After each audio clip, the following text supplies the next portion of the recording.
प्रधानमंत्री नरेंद्र मोदी आज समूह 20 शिखर सम्मेलन में हिस्सा लेने के लिए ऑस्ट्रेलिया पहुंचे। ब्रिस्बेन पहुंचने के बाद प्रधानमंत्री नरेंद्र मोदी ने क्वींसलैंड तकनीकी विश्वविद्यालय का दौरा किया। प्रधानमंत्री ने वैज्ञानिकों के साथ कृषि रोबोटिक्स, कृषि कचरा प्रबंधन और जैव ईंधन में इसे बदलने के उपायों पर भी चर्चा की। प्रधानमंत्री नरेंद्र मोदी ने आज ब्रिटेन के प्रधानमंत्री डेविड कैमरून से मुलाकात की।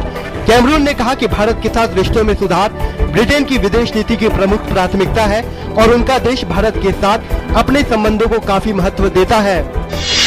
प्रधानमंत्री नरेंद्र मोदी ने आज G20 सम्मेलन में अपनी यात्रा के दौरान यूरोपीय संघ के अध्यक्ष के साथ द्विपक्षीय वार्ता की। उन्होंने प्रधानमंत्री नरेंद्र मोदी को भरोसा दिलाया कि यूरोपीय संघ भारत के साथ सभी क्षेत्रों में खासकर व्यापार में सहयोग बढ़ाने का इच्छुक है।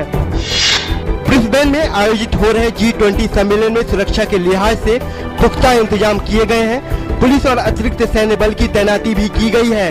बम को निष्क्रिय करने वाले रोबोट के साथ ड्रोन से निरीक्षण का भी इंतजाम किया गया है। शारदा घोटाला मामले के आरोपी तृणमूल कांग्रेस के निलंबित सांसद कुणाल घोष को कथित रूप से आत्महत्या की कोशिश के बाद अस्पताल में दाखिल कराया गया।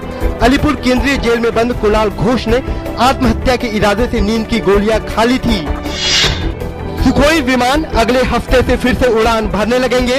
वायुसेना प्रमुख एयर चीफ मार्शल अरूप राहा ने आज ये जानकारी दी। 14 अक्टूबर को पुणे में हुई सुखोई विमान हादसे के बाद इनके उड़ानों पर रोक लगा दी गई थी। देश के पहले प्रधानमंत्री जवाहरलाल नेहरू की 125वीं जयंती के अवसर पर देश भर में आयोजित किए गए कार्यक्रम। प्रथम प्रधानमंत्री की समाधि शांति वन पर नेताओं ने श्रद्धा सुमन अर्पित किए। वहीं संसद भवन में भी दिवंगत नेता को दी गई श्रद्धांजलि। देश के प्रथम प्रधानमंत्री पंडित जवाहरलाल नेहरू की 125वीं जयंती के मौके पर प्रधानमंत्री नरेंद्र मोदी ने उन्हें श्रद्धांजलि दी। प्रधानमंत्री ने अपने ट्वीट संदेश में कहा कि स्वतंत्रता संग्राम में उनके प्रयासों और देश के प्रथम प्रधानमंत्री के रूप में हम पंडित जी की भूमिका को याद करते हैं। राज्यसभा में प्रश्नकाल का समय बदला। अब प्रश्नकाल 11 बजे के बजाय 12 बजे से शुरू होगा। राज्यसभा के सभापति ने प्रश्नकाल का समय बदलने का फैसला किया।